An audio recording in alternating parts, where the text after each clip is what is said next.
नमस्कार, मैं अमित रामटेके और आज हम बात करने वाले हैं दिल्ली के मुख्यमंत्री अरविंद केजरीवाल के बारे में। अरविंद केजरीवाल को रात को ईडी ने गिरफ्तार कर लिया है और पूरी जो विपक्ष है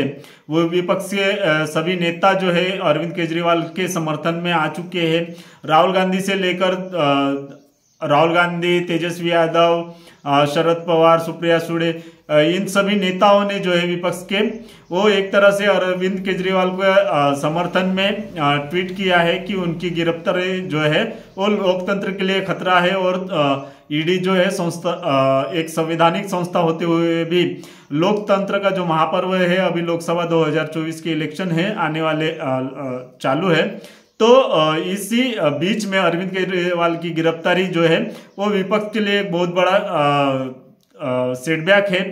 एक बहुत ही बुरी तरह से उनकी मानसिकता का खच्चीकरण करने के लिए इस तरह से अरविंद केजरीवाल की गिरफ्तारी हुई है, ऐसा विपक्ष का कहना है। क्योंकि विपक्ष में का जो इंडिया गठबंधन बना है, उस इंडिया गठबंधन में जो है अरविंद केजरीवाल की पार्टी दिल्ली में इंडिया गठबंधन में शामिल है। दिल्ली के कुछ सीटों पर अरविंद केजरीवाल और कांग्रेस पार्टी के उम्मीदवार आपस में समझौता करके लड़ रहे हैं। तो इसी वक्त में जब अरविंद केजरीवाल की गिरफ्तारी हुई है, तो इस हालात में मेरे जैसा जो कार्यकर्ता है, जिसने भी 2011 से लेकर अभी तक अरविंद केजरीवाल को फॉलो किया है, उसके मन में अभी कुछ भी अरविंद केजरीवाल के बारे में क्या चल रहा है, इस बारे में मैं बात करने वाला हूँ। क्योंकि अरविंद केजरीवाल जो है 2011 में अन्ना आंदोलन में हिस्सा ले रहे थे और 2011 में जब जन लोकपाल विधेयक के लिए वो आंदोलन कर रहे थे, तब अरविंद केजरीवाल खुद जो है पेपर में किसी भी अखबार में किसी नेता के बारे में अगर कोई खबर आ जाती है, तो वो तुरंत में उस नेता की रिजाइनेशन की बात करते थे और उसको तुरंत गिरफ्तार करने की बात करते थे। लेकिन अभी जब अरविंद केजरीवाल पर बात आ गई है, तो अरविंद केजरीवाल ने कम से कम 6-7 ईडी के जो समन्स है वो लेने से मना कर दिया था और ईडी के सामने पेश होने से भी मना कर दिया था। तो ये दोगली राजनीति जो अरविंद केजरीवाल कर रहे हैं अभी हाल फिलहाल में, ये लोगों को समझना होगा कि जो अरविंद केजरीवाल विपक्ष के कुछ नेताओं के सिर्फ नाम आने से उनकी गिरफ्तारी की मांग करते थे, आज वो ईडी के हाथों गिरफ्तार होने से क्यों डर रहे थे। और दूसरी बात कि अरविंद केजरीवाल ही वो बंदा है जिसके वजह से आज देश के ऊपर एक तानाशाह नरेंद्र मोदी जैसे तानाशाह का राज आ चुका है। क्योंकि अन्ना आंदोलन जो है उसमें अरविंद केजरीवाल बहुत ही लीड कर रहे थे और अन्ना आंदोलन को एक तरह से राष्ट्रीय आंदोलन करने के पीछे अरविंद केजरीवाल का बहुत ही बड़ा हाथ था। अरविंद केजरीवाल और अन्ना आंदोलन की वजह से ही बीजेपी को जो है एक तरह से एक मौका मिला, मोबिलाइजेशन हुआ लोगों के मन में। उस वक्त की यूपीए सरकार के खिलाफ जो है एक उग्र रूप से चिढ़ पैदा हो गई और इसी वजह से 2014 में बीजेपी को बहुमत की सत्ता प्राप्त हुई। लेकिन उस वक्त जब अरविंद केजरीवाल जो है उनके मन में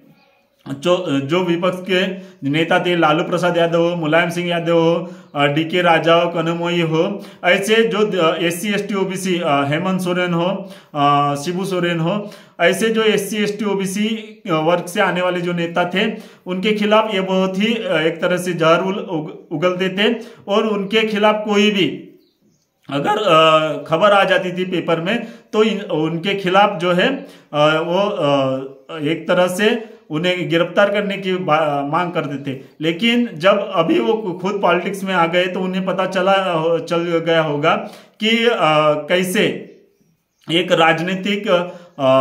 राजनीतिक बदला लेने के हवस के लिए एक तरह से राजनीतिक दलों के नेताओं पर आरोप किए जाते हैं। उनकी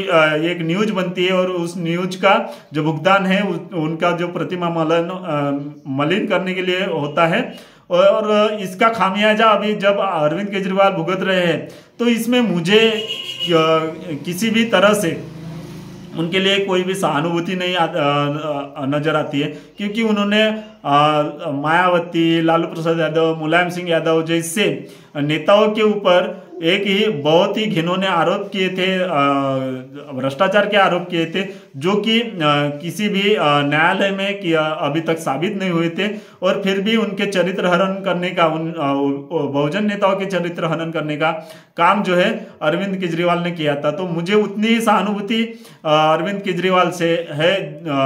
जितनी सहानुभूति उन्हें लालू प्रसाद यादव से थी, जितनी सहानुभूति उन्हें मायावती जी से थी, जितनी सहानुभूति उन्हें शिबू सोरेन से थी। तो बहुजनों को इस चक्कर में खुद पढ़ना नहीं चाहिए, क्योंकि अरविंद केजरीवाल जो नेता बने हैं वो खुद आरएसएस के हाथों के बनाए हुए नेता है। क्योंकि आरएसएस को उस वक्त में 2011 में कोई एक नेता चाहिए था, साफ सुथरी छवि वाला, और उसी के तहत उन्होंने पहले अन्ना को आगे किया, उसके बाद में अरविंद केजरीवाल, किरण बेदी, इन जैसे लोगों को आगे किया, और आज देश की सत्ता पे वो बैठी हुई है। तो ये आरएसएस और आरएसएस की एक आरएसएस की नेता और दूसरा आरएसएस का नेता, इनके बीच का आपस का मामला है। इन आरएसएस के झगड़े में हमें पढ़ना नहीं चाहिए, क्योंकि आरएसएस का ही पैदा किया हुआ नेता है अरविंद केजरीवाल, और आरएसएस का ही पैदा किया हुआ नेता है नरेंद्र मोदी और अमित शाह। अभी ये तीनों नेता जो है आपस में टकरा रहे हैं, तो बहुजनों को इससे दूर रहना चाहिए। इस मामले में बहुजनों की कोई राय नहीं होनी चाहिए, राय होनी चाहिए। वैसे लोकतंत्र के हिसाब से अगर देखा जाए, संविधान के हिसाब से अभी फिलहाल में लोक सभा की चुनाव है, तो उनके लिए थोड़ी बहुत सहानुभूति हो सकती है, लेकिन उन्होंने कभी भी बहुजन समाज के लोगों के बारे में सहानुभूति नहीं दिखाई है। उन्होंने रिजर्वेशन के खिलाफ आंदोलन चलाया है। तो जो हमारे खिलाफ आंदोलन कर रहा था, हमारे नेताओं के खिलाफ आंदोलन कर रहा था, तो उनके समर्थन में हम क्यों आंदोलन करें? अरविंद केजरीवाल जब हमारे नेता और हमारे हक और अधिकार के खिलाफ आंदोलन कर रहा था, तो अभी हम अरविंद केजरीवाल के समर्थन में आंदोलन क्यों करें, ये हमारे बीच में सवाल है। आपको क्या लगता है, अरविंद केजरीवाल का हमें समर्थन करना चाहिए या नहीं करना चाहिए, और उनकी राजनीति के बारे में आपको क्या लगता है, ये आप जरूर कमेंट बॉक्स में बताएं। अगर आपको मेरा ये वीडियो अच्छा लगा है तो आप जरूर मेरा ये चैनल सब्सक्राइब करें, जिस वजह से आने वाले वीडियो आपके पास तक बहुत ही जल्दी पहुंच सकती है। और आने वाले